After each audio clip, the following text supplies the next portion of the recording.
مومن آدمی ظاہری طور پر بھی صاف ستھرا ہوتا ہے اور باطنی طور پر بھی اپنے آپ کو پاک صاف رکھتا ہے۔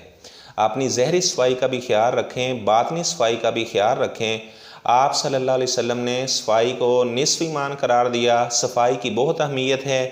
اچھے کپڑے پہنیں، خوشبو لگائیں، تو یہ مومن آدمی اس طرح اعمال کرتا ہے، وہ صاف ستھرا رہتا ہے۔ اس طرح مومن عورت بھی اس طرح صاف ستھری ہوتی ہے۔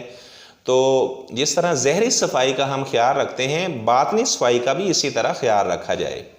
اپنے زیر ناف بالوں کو صاف ایک ہفتے کے اندر آدمی کو چاہیے کہ زیر ناف بال صاف کر لے، تو اس طرح بغلوں کے بال اکھیڑ لے، تو اس سے آپ کی عقل کے اندر بھی بہت اضافہ ہوتا ہے۔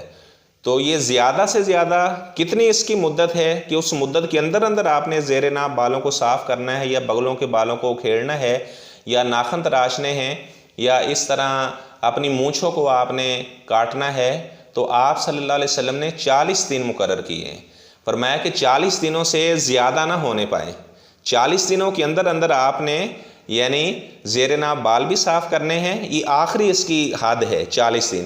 ویسے تو میں نے بتایا کہ ہر ہفتے اس صفائی کا التزام کیا جائے، بغلوں کے بالوں کو اکھیڑا جائے، زیر ناف بال صاف کیے جائیں، اس طرح اپنے ناخن تراشے جائیں، اس طرح مونچھوں کو کاٹا جائے۔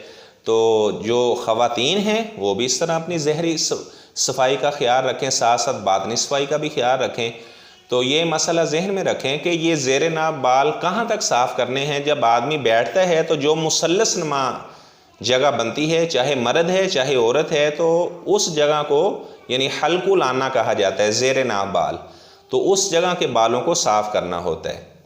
تو وہ آدمی کسی بھی طریقے سے صاف کر سکتا ہے، جو طریقے ہیں۔ جو عورت ہے وہ بھی اس طرح